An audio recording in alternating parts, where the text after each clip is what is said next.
Students, dear 30 third year, where are you? Third year आप कहाँ हैं? बच्चों कहाँ हो?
जी बेटा, अस्सलाम वालेकुम।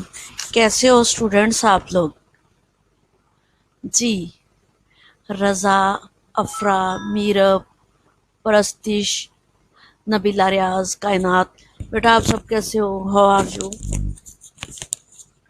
जी, आज का हमारा जो टॉपिक है रिवीजन के लिए आप लोगों की तरफ से मुझे दिया गया, उसमें ट्यूसडे का दिन है, ट्यूसडे है आज और 13 डेट है, ठीक है।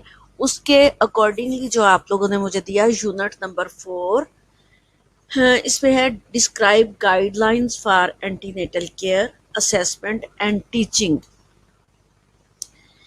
जी बेटा, जो thank you all of you, मेरी बात को अच्छे से आप सुनिएगा। Are you listen me students? जी बेटा, आज का जो टॉपिक है वो आप लोगों ने जो मुझे असाइन करके दिया है, स्केड्यूल बना के दिया है, उसके अकॉर्डिंगली हमारा आज का है describe guidelines for antenatal care assessment and teaching, ठीक है।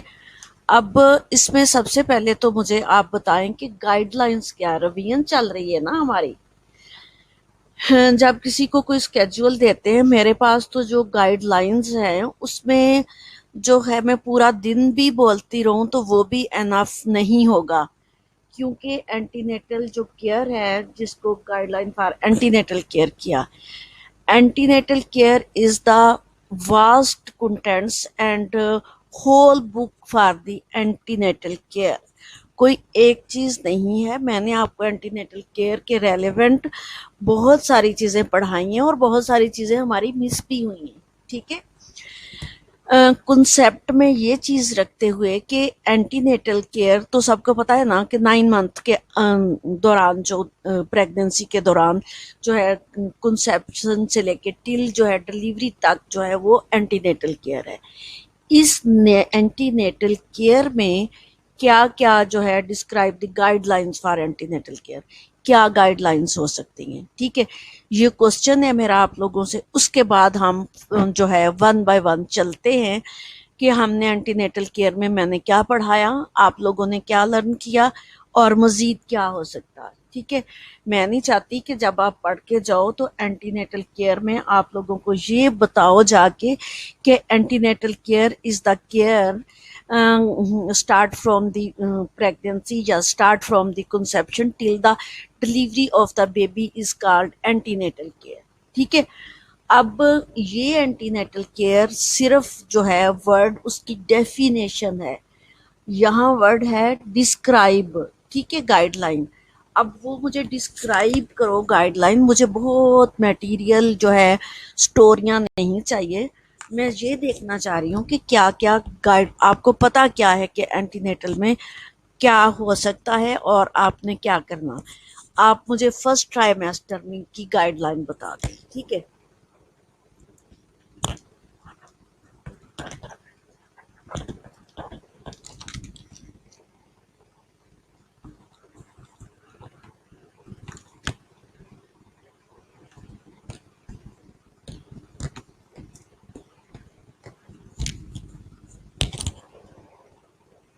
जी, मैंने क्वेश्चन आप लोगों को सेंड कर दिया, गाइडलाइंस फॉर एंटीनेटल केयर, ठीक है। असेसमेंट या टीचिंग का अगर वर्ड है तो हमें गाइडलाइंस का पता होगा तो हम टीच कर लेंगे, ठीक है।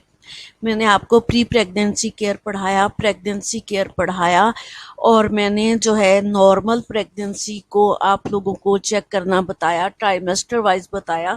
फिर इसमें कॉम्प्लिकेशन ड्यूरिंग प्रेगनेंसी जितनी भी हैं वो सारी बताई, ठीक है। Estimate gestational age, detect fetal anomalies and multiple जो है प्रेगनेंसीज। कायनात आपने मुझे जो है बी फ्रेंडली बताना कि आपने ये मटेरियल कहाँ से लिया। जी कायनात, ये मटेरियल आपने कहाँ से लिया, antenatal visits, okay thank you.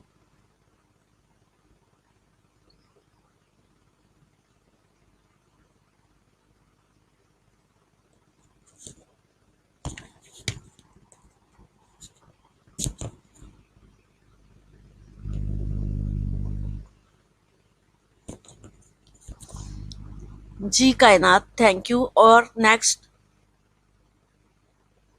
enhance maternal pregnancy experience, prevent stillbirth। जी, और क्या हो सकता है।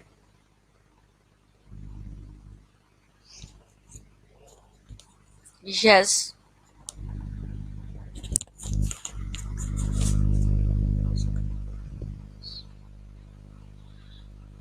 ठीक है। कायनात, वो बुक के जो पेजेस है जो आप मेरे साथ शेयर कर रहे हो, कंटेंट उसमें यही लिखा हुआ है कि describe guidelines for antenatal care, तो आप मेरे साथ शेयर कर दे, मैं देख लूंगी। और बुक का जो है टाइटल भी मुझे शेयर कर देना, ठीक है। जी जी, यस।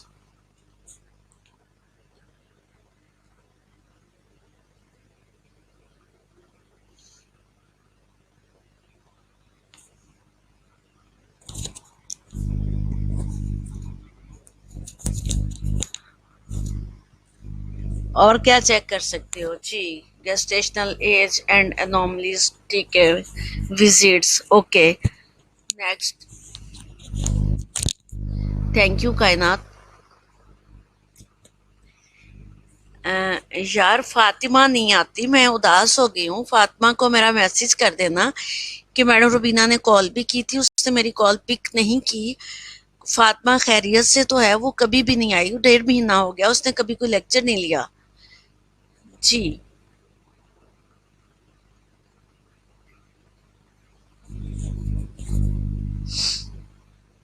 एंटीनेटल विजिट्स, ठीक है। अब एंटीनेटल विजिट्स बड़ी दफा हो गया, और कोई नई चीज?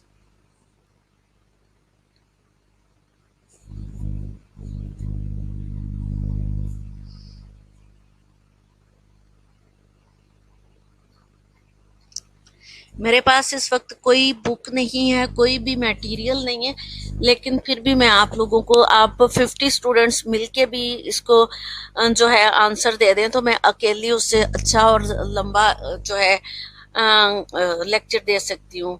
जी, diet modification, wise Arif, thank you very much. मैं वेट कर रही थी कि कोई डाइट मॉडिफिकेशन जो है वो बता दे। ठीक है, जब आपको इस टाइप का क्वेश्चन अगर कोई आ जाए, तो आपने डाइट मॉडिफिकेशन नहीं लिखना। जिस तरह मैंने बताया कि आप लोगों को मैंने स्लाइड भी शेयर की हुई है कि मोर देन 300 कैलोरीज जो है वो डेली जानी चाहिए, और उस मोर देन है 300 कैलोरीज जो है वो एक्स्ट्रा जाने के साथ साथ वो कैलोरीज अगर आप लिख दो, आप लोगों के पास न्यूट्रिशनल बैलेंस जो है वो बताया गया है, प्रेगनेंसी का भी, लैक्टेशन का भी, नॉन प्रेग्नेंट वुमेन का भी। ठीक है, boys are off, thank you, आप लोग मुझे सुन रहे हो। लेकिन सबके लिए ये मेरा जो है आंसर है कि सब ही जब आंसर देना होता है किसी चीज का, तो उसकी कोई अच्छे तरीके से दिया जाए। अब डाइट मॉडिफिकेशन, बहुत मैं इससे खुश हुई हूँ, लेकिन डाइट मॉडिफिकेशन में बताना कि नॉर्मल डाइट जो है बिफोर प्रेगनेंसी क्या थी, तो ड्यूरिंग प्रेगनेंसी क्या होगी, लैक्टेशन में क्या होगी। ठीक है, आपको फुल मार्क्स मिल जाएंगे। जी। जी ठीक है, नेक्स्ट कुछ और भी तो शेयर करो ना मेरे साथ।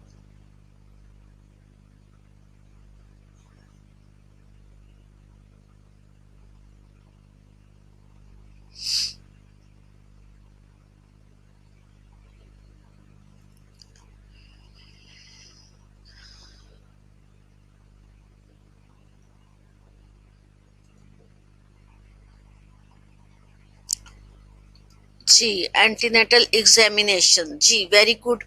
अब नेक्स्ट क्वेश्चन, क्वेश्चन मेरा वही है। देखो, क्वेश्चन के लिए आप लोगों ने जो मुझे दिया है ना स्केड्यूल, उस स्केड्यूल ने मुझे इतना घुमा दिया कि मेरे पास क्वेश्चन के लिए कोई गुंजाइश ही नहीं है। ठीक है, मुझे पूछा है फायजा मुनीर आपने कि मैडम नेक्स्ट क्वेश्चन जो आप लोगों का स्केड्यूल मेरे साथ शेयर किया है, उसमें आज की डेट में देखिए, describe guidelines for antenatal care, assessment and teaching. Teaching तो तब होगी जब हम उसकी असेसमेंट करेंगे। अब जब मैंने आप लोगों को असेसमेंट बताया, तो उस असेसमेंट में मैंने आपको हजार हाथ चीजें बताई। अब किसी एक, जैसे आप लोगों को लिखना चाहिए था किसी टॉपिक का, एंटीनेटल केयर में मैंने बहुत सारे टॉपिक आपको पढ़ाए हैं। अब लाइक वो टॉपिक की तरफ अगर मैं चली जाऊं, तो प्रेगनेंसी में सबसे पहले तो जैसे वॉइस आरफ ने लिखा कि न्यूट्रिशनल जो है वो हम चेक करते हैं, न्यूट्रिशनल को मॉडिफिकेशन करते हैं। तो वो आप लोगों के साथ एक एक जो चीज मैं बताऊंगी उसका एक एक लेक्चर होता बेटा।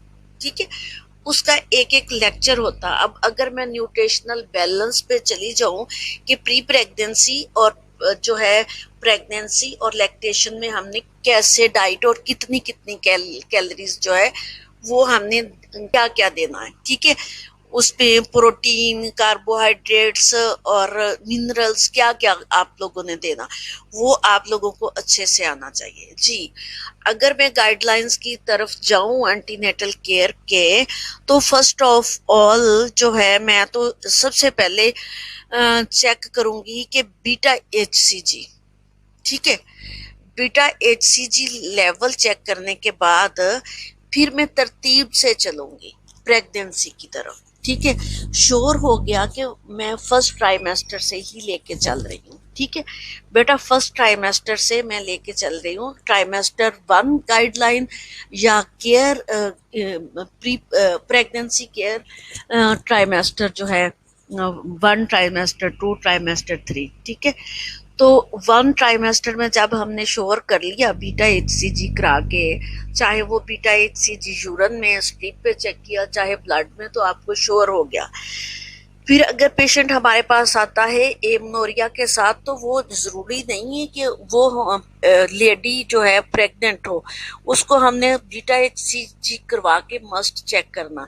अगर आप कहें कि उसमें हम यूरिन में चेक करते हैं, तो यूरिन में भी जो स्ट्रिप के साथ चेक करते हैं, तो वो बीटा HCG का लेवल जो है वो हाई होता है।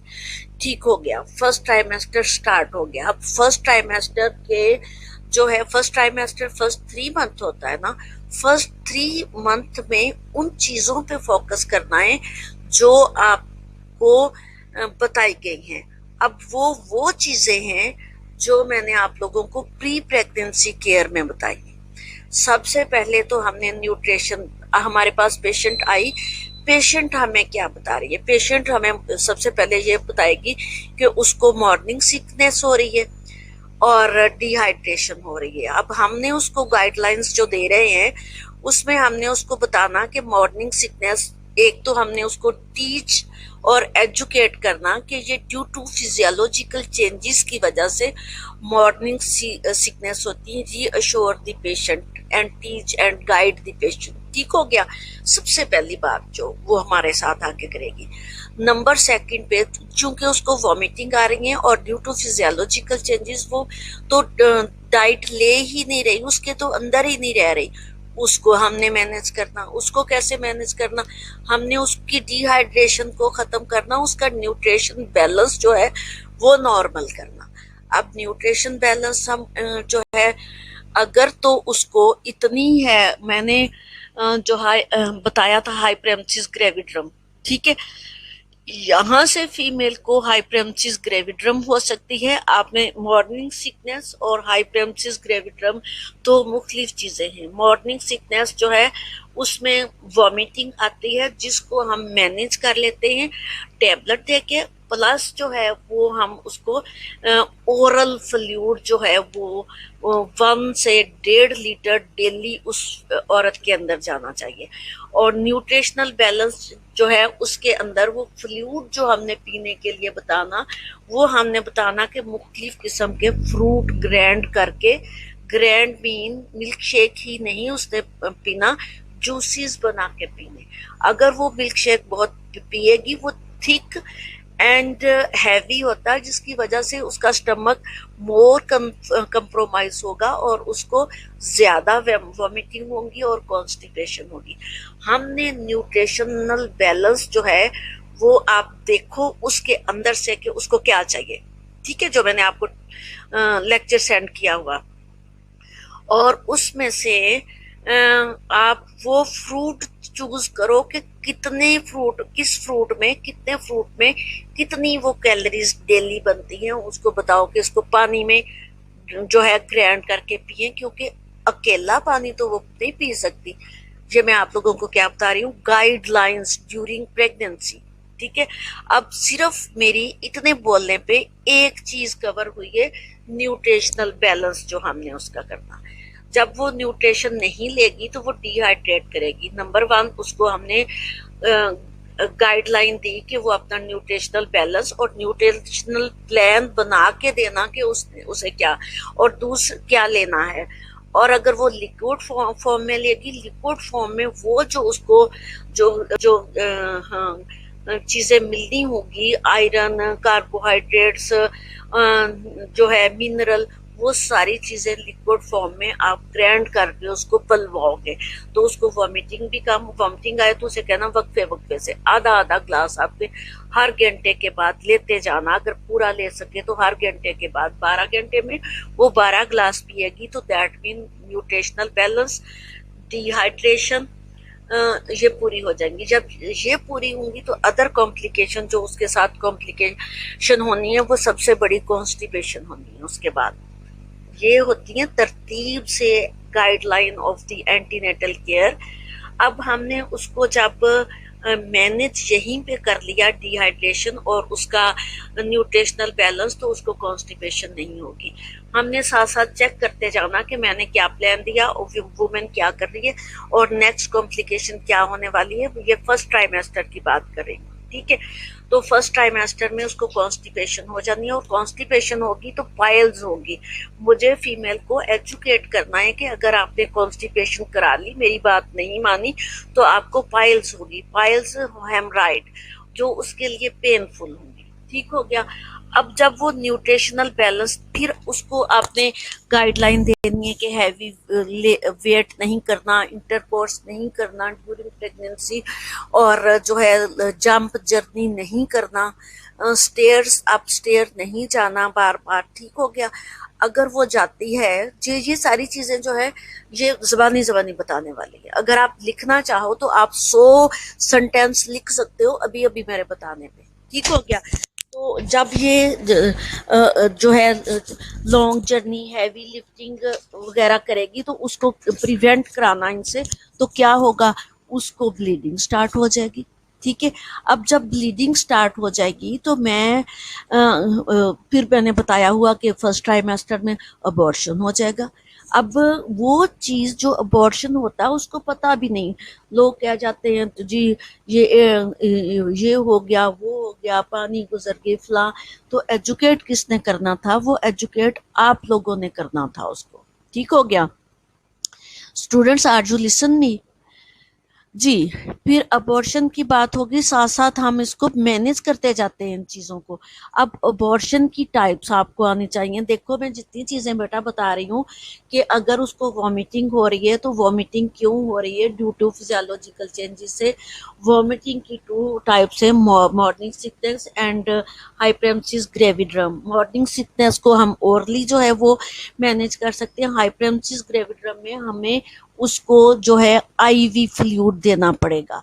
और नेक्स्ट चीज मैंने आपको न्यूट्रिशनल बैलेंस बताया। आपको उसकी बैकग्राउंड पे पता होना चाहिए कि अगर इतनी कैलोरीज, इतना रिहाइड्रेट हमने ना किया पेशेंट को तो नेक्स्ट फर्दर कॉम्प्लिकेशन क्या हो सकती हैं। फर्दर कॉम्प्लिकेशंस के लिए आपने तैयार करना और साथ साथ पेशेंट को गाइडलाइंस देनी है। ठीक है। अब मैं यहाँ तक पहुंच गई थी कि अब फर्दर उसको कॉन्स्टिपेशन और पाइल्स होंगी, वो साथ में आपको कॉन्स्टिपेशन और पाइल्स मैनेज करनी आएगी। जो मेरी minor physiological changes in the pregnancy मेरी स्लाइड निकालेंगी तो ये माइनर कॉम्प्लिकेशंस उसके अंदर जो है मैंने मैनेज करके दी हुई हैं आप लोगों को कि क्या क्या देना है। ठीक है। फिर उसके बाद अबॉर्शन की बात हो रही थी कि अगर अब वो पेशेंट डेली जोर लगाती है, उसको पाइल्स है, अप स्टेयर करती है, हैवी लिफ्टिंग करती है या फिर लो जंप जर्निंग करती है तो ब्लीडिंग स्टार्ट हो जाएगी। अब ब्लीडिंग स्टार्ट होगी तो बेटा, thank you to participate with me, thank you students. तो उसके साथ जो है जब ब्लीडिंग स्टार्ट होगी तो आपको अबॉर्शंस की सारी ही टाइप्स आनी चाहिए। ठीक हो गया। सारी टाइप्स जब अबॉर्शन की आएंगी तो आपको पता चलेगा कि ये ब्लीडिंग जो इसको हो रही है ये पैचेस है, ये फ्रेश ब्लीडिंग है या ये क्लॉट्स आ रहे हैं। उस ब्लीडिंग की टाइप में आपको पता चलेगा कि इसका जो अबॉर्शन जो है, जिस तरह मैंने बताया था कि अबॉर्शन जो है उसकी मेन 2 टाइप्स होती हैं, आगे सब टाइप्स उसकी होती हैं। तो वो कौन सी ब्लीडिंग है और वो ब्लीडिंग किस तरह आप लोगों को कौन सी टाइप अबॉर्शन की बन रही है, यू कैन मैनेज इट और नॉट। अगर आप मैनेज कर रहे हो तो ठीक है, अगर आप स्टार्ट से सही जाते हो तो यहाँ तक पेशेंट पहुंचेगी नहीं है, और यहाँ तक पहुंच गई तो आपको अबॉर्शन की सारी टाइप्स, उसके साइन सिम्टम्स पता होंगे तो आप फौरन से यहीं पे जो है सबसाइड कर दोगे, उसको मैनेज कर दोगे। Otherwise evacuation of the uterus कराना पड़ेगा। अब फिर अबॉर्शन के आगे जाएं तो साथ साथ में मैंने आप लोगों को प्लेसेंटा बताया हुआ है। अब प्लेसेंटास जितने भी है वो 10 वीक्स पे प्लेसेंटा हमारा कंप्लीट होता है। प्लेसेंटा जो है फीमेल का वो नॉर्मल अटैचमेंट 10 वीक्स तक कंप्लीट होती है।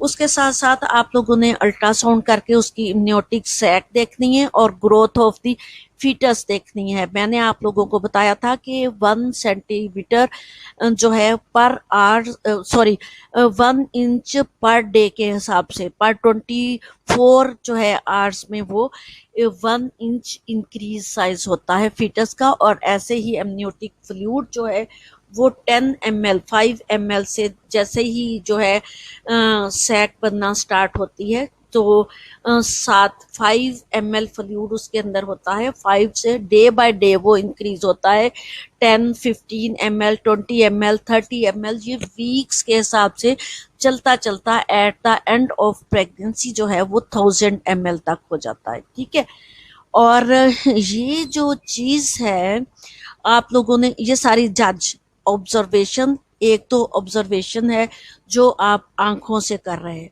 दूसरी चीज आप लोगों ने हिस्ट्री साथ साथ लेनी है, तीसरी चीज आपने अल्ट्रासाउंड करके इंटरनली देखना कि अंदर क्या चल रहा है। ठीक है, अब मैं आप लोगों को अभी तक कहाँ पे खड़ी हूँ, अभी तक मैं आप लोगों को फर्स्ट ट्राइमेस्टर पे खड़ी नजर आ रही हूँ। ठीक है, अब फर्स्ट ट्राइमेस्टर में दूसरी चीज हमने फॉरन पेशेंट को फर्स्ट ट्राइमेस्टर में इन्वेस्टिगेट करना है। मेरी इन्वेस्टिगेशंस में जो है वो रूटीन इन्वेस्टिगेशन जो है वो लिखी हुई है। अब रूटीन इन्वेस्टिगेशंस में हमने उसके सारे टेस्ट जो मैंने आप लोगों को शोर मचाती आ रही हूँ कि pre pregnancy care pre pregnancy care pre pregnancy care किया हो तो ये कॉम्प्लिकेशन नहीं आती। अब इन्वेस्टिगेशंस में सबसे पहले आपने उसका जो है ब्लड कंप्लीट एग्जामिनेशन कराना। अब कंप्लीट एग्जामिनेशन में वाइट ब्लड सेल्स अगर कोई इन्फेक्शन है आपको वो भी समझ में आ जाना, और एच बी अगर कम है तो आपने यहीं फोकस करना एच बी पे, और फीमेल की एच बी जो है 13.5 होनी चाहिए क्योंकि ये गिरती जाती है। अगर फर्स्ट ट्राइमेस्टर में ही जो है वो इसकी एच बी 10 पॉइंट समथिंग हुई तो ये डे बाय डे गिर जाएगी। ठीक है, और आपने उसकी एच बी को देखते हुए उसको गाइडलाइन देनी है। उसकी जो आयरन सप्लीमेंट है वो उसको साथ में स्टार्ट कराना। आयरन सप्लीमेंट यहाँ पे ये देखें कि मैंने आप लोगों को बताया हुआ कि फर्स्ट ट्राइमेस्टर में हमने कोई भी मेडिकेशन नहीं देनी। सफरिंग फ्रॉम हु इज जी, good morning ma'am, sorry for my absence ma'am, I am suffering from typhoid fever from last week due to, लेकिन फातिमा आपको रिपोर्ट करना चाहिए। ठीक है, आपने जो ये समझा ही नहीं कि मैं अपनी एडवाइज़र को या कोऑर्डिनेटर को रिपोर्ट कर दूं कि मैडम मुझे टाइफाइड फीवर है। बेटा ये चीज़ें शेयर करते हैं ना, नेक्स्ट आपके लिए प्रॉब्लम होगा। आप हमारी जो है कह लें कि हाँ ब्रिलियंट स्टूडेंट है। ठीक है, तो नेक्स्ट आपके लिए प्रॉब्लम ना हो एग्जामिनेशन में या जो है आपको एडमिशन भिजवाने में, हम जस्टिफाई कर सकें। आप कोई टेस्ट वगैरह सेंड करो हमें या कुछ शेयर करो। ठीक है, ताकि मैं बता सकूं, आपकी एब्सेंट ना लगे, आपकी लीव लगे। फातिमा मेरी बात सुन रहे हो ना? थैंक यू फॉर इन्फॉर्मिंग मी। ठीक है, जी मैं कहाँ पे खड़ी थी अभी? मैं फर्स्ट फातिमा अगर आप साथ शेयर करो तो देखो कितनी चीज़ें जो है वो न्यू आपको मिल रही हैं। अगर आप मेरे नोट्स लेके पढ़ोगी तो नोट्स में अगर आपको 20 चीज़ें मिल रही हैं तो यहाँ आपको 100 चीज़ें मिल रही होंगी। ठीक है, जी मैं भूल गई हूँ मैं क्या बोल रही थी। मैं क्या बोल रही थी बेटा? मुझे भूल गया कि मैं आपको क्या बता रही थी। जी इन्वेस्टिगेशंस की बात हो रही थी। तो इन्वेस्टिगेट हमने करना है कि पेशेंट को कोई ब्लड में इन्फेक्शन, पेशेंट को कोई जो है यूरिन में इन्फेक्शन, पेशेंट को कोई यूटीआई, ये छोटी छोटी चीज़ें मैंने बताई हुई हैं कि अगर कोई भी वेजिनाइटिस, सर्विसाइटिस, यूटीआई होगा तो फर्स्ट ट्राइमेस्टर में पेशेंट का अबॉर्शन हो जाएगा। ठीक है, और इसलिए उसको इन्वेस्टिगेट बहुत ज़रूरी है करना फर्स्ट ट्राइमेस्टर में ही। और दूसरा एचबी लेवल पूरा करना। तीसरा जो है, तीसरी चीज़ जो है वो उसकी इन्वेस्टिगेशंस में आपने ब्लड ग्रुपिंग देखती है। ब्लड ग्रुपिंग में अगर RH फैक्टर जो है उसका मैच नहीं कर रहा हस्बैंड के साथ, फीमेल नेगेटिव है और हस्बैंड पॉजिटिव है, तो यू नो वेरी वेल कि क्या प्रॉब्लम हो सकती हैं, तो हमने उसके लिए इंजेक्शन का अरेंज करना, 20th वीक्स पे उसको गाइड टीच कर देना है कि वो पैसों का अरेंज करे और जो है RH फैक्टर के लिए वो इंजेक्शन लगाए, एंटीबॉडीज, ठीक है, एंटी डी इंजेक्शन, इसको एंटीबॉडीज कहते हैं, ठीक है। और ये देखें कितनी काम की चीजें मिल रही हैं ना, ऐसे ही थोड़ी इन्वेस्टिगेट करवा देते हैं। अब जो इन्वेस्टिगेशंस में हमने क्या क्या चीजें निकाली, हम उसकी जो है, ये मैंने रूटीन इन्वेस्टिगेशंस में आपको जो है, एक तो इन्फेक्शन पता चल गया, दूसरा ब्लड लेवल पता चल गया। कुछ लेडीज IV फ्लूइड लेती हैं मैम, ओरल इनटेक नहीं कर पाती वॉमिटिंग की वजह से, तो उसको वॉमिटिंग को फायजा मुनीर हमने मैनेज करना होता, हम एंटी वॉमिटिंग देते हैं और हम उसको एजुकेट करते हैं, हम उसको लिटिल बाइट जो है देते हैं कि आपने थोड़ा थोड़ा करके लेना, फिर कभी भी वॉमिटिंग नहीं आएगी। जब वो 2 ग्लास भर के जूस के पी लेगी ना, तो उसको वॉमिटिंग हो जाएगी, तो उसने आधा आधा ग्लास देना। हमने हर औरत आने वाली को ड्रिप नहीं लगा देनी फर्स्ट ट्राइमेस्टर में, ठीक है। हमने ड्रिप उस फीमेल को लगानी है जो हाइपरेमेसिस ग्रेविडियम है। ड्रिप लोग सिर्फ पैसा कमाने के लिए लेते हैं कि ड्रिप लगा के 1000 रुपीज ले लिए। आपकी मैडम आपको बिल्कुल सही चीजें बता रही हैं जो आप घरों में मैनेज कर सकते हो। अगर उसको वॉमिटिंग आ रही है तो TDS उसको एंटी वॉमिटिंग दो, ठीक है। और उसके साथ उसको जो है स्मॉल बाइट्स में कहते हैं इसको, जो आप स्मॉल बिट्स में कह दें, स्मॉल जो है BITS, उसके में जो आप मील्स दोगे, आधी आधी रोटी, ठीक है। दिन में अगर उसने 1.5 रोटी खानी है तो वो आधी आधी रोटी करके 3 टाइम 4 टाइम खाएगी, ठीक है। Thank you so much Fatima ji. तो उसके साथ जो है, ये चीज़ें मैं दूर चली गई हूँ आप लोगों से, अपनी जो है स्लाइड से हट के, स्लाइड कह दिया, अपने टॉपिक से हट के। मेरी बात इन्वेस्टिगेशन की हो रही थी। इन्वेस्टिगेशन में हमने इन्फेक्शन, ब्लड इन्फेक्शन और यूरिन इन्फेक्शन देखे, उसको मैनेज किया। अगर नहीं मैनेज किया इन टाइम, कुछ इन्फेक्शन मैंने आपको ऐसे पढ़ाए हैं कि जिसमें उसकी जैसे सेक्सुअल ट्रांसमिटेड डिजीजेज हैं, तो वो उसके सेक्सुअल ट्रांसमिटेड डिजीजेज में फर्स्ट ट्राइमेस्टर में अबॉर्शन हो जाना, अगर ना हुआ तो आने वाला बच्चा जो है ये डिजीजेस लेके आएगा। और दूसरी बात जो है, ये उसके कंजेनिटल एब्नॉर्मेलिटीज सेकंड ट्राइमेस्टर से स्टार्ट हो जाएंगे। इन्वेस्टिगेशंस में हमने कौन सी चीजें करनी, दूसरी चीजें हमने RFT एंड LFTs करवाया होता है। RFT और LFT में लीवर फंक्शन टेस्ट और रीनल फंक्शन टेस्ट, दोनों में हम उसको जो है देख लेते हैं कि कोई इसको लीवर या रीनल की प्रॉब्लम तो नहीं, साथ साथ में हम इन टाइम उसको मैनेज कर देते हैं।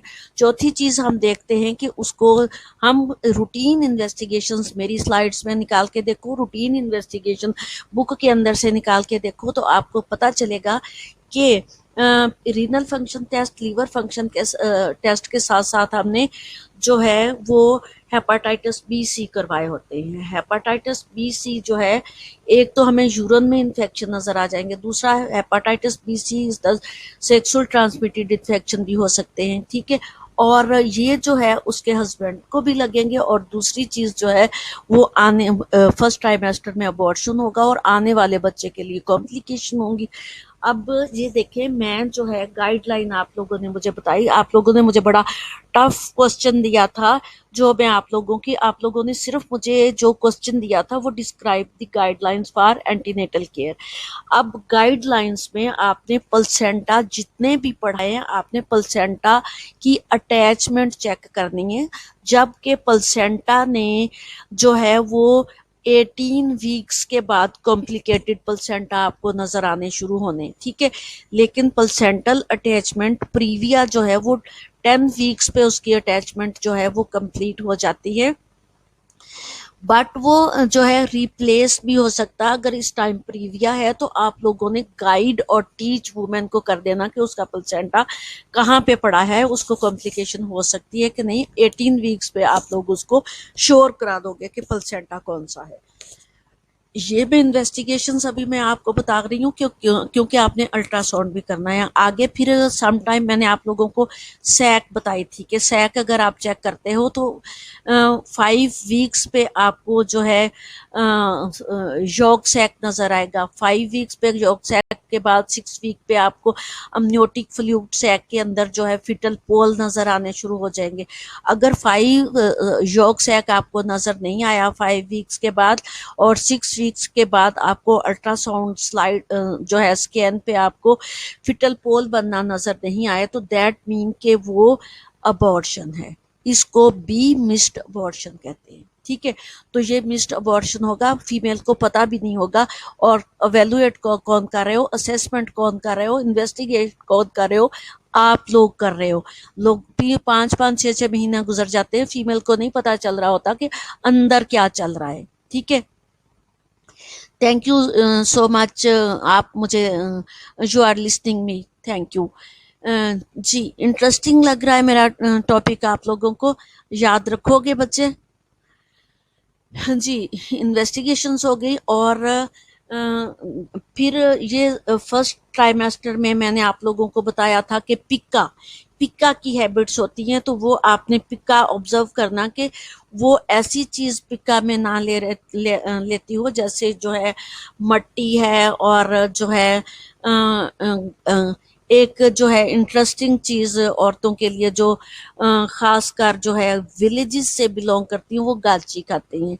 You it is the type of जो है मड, मिट्टी की एक टाइप है गाची, आप लोगों को पता होगा। तो ऐसी औरतों को एजुकेट करके उसके अकॉर्डिंगली, जैसे जो है आप लोग एजुकेटेड हो तो आप एजुकेटेड के लिए उससे मिलती जुलती चीज जो है नारियल का पानी बताते हो। ठीक है, नारियल का पानी जो है उसका टेस्ट गाची जैसा होता है। आप बताओगे कि नारियल का पानी आपके लिए बहुत अच्छा है। आपने ये भी देखा होगा कि कुछ प्रेग्नेंट वुमेन नारियल का पानी जो है मंगवा के या कच्चा नारियल खाती हैं। तो वो नारियल का पानी या कच्चा नारियल जो है वो उनको मट्टी का टेस्ट और वो गाची का टेस्ट या जो पिक्का चीजें हैं उनसे आपने रेलिवेंट चीजें बतानी है। ये तो मैंने एग्जाम्पल बताई है ना।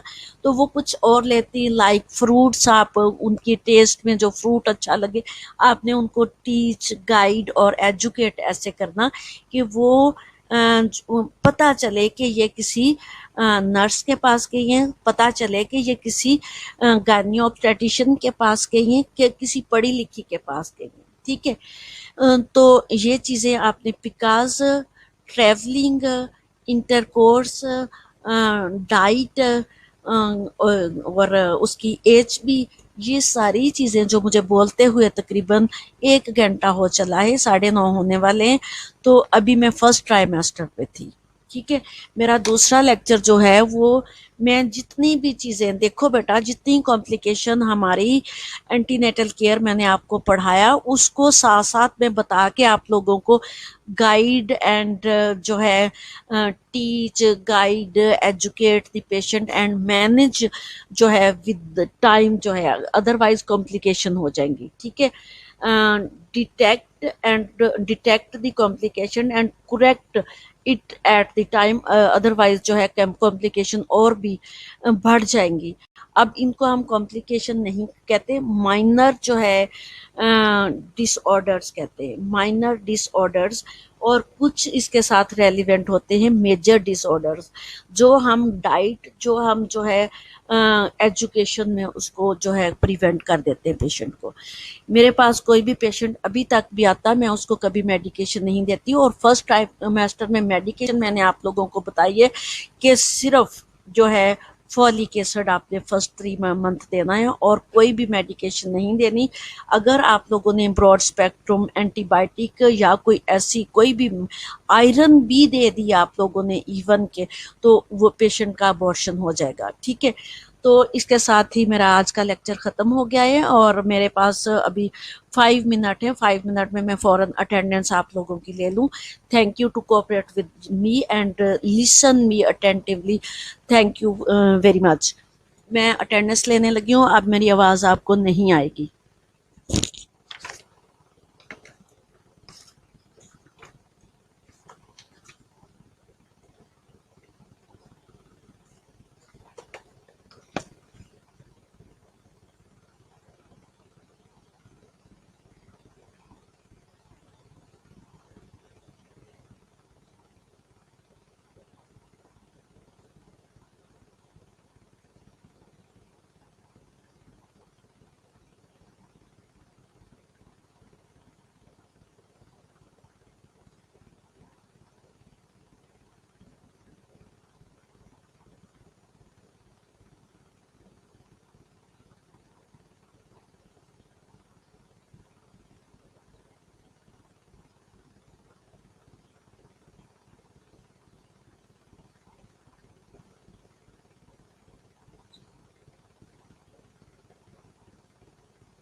हाँ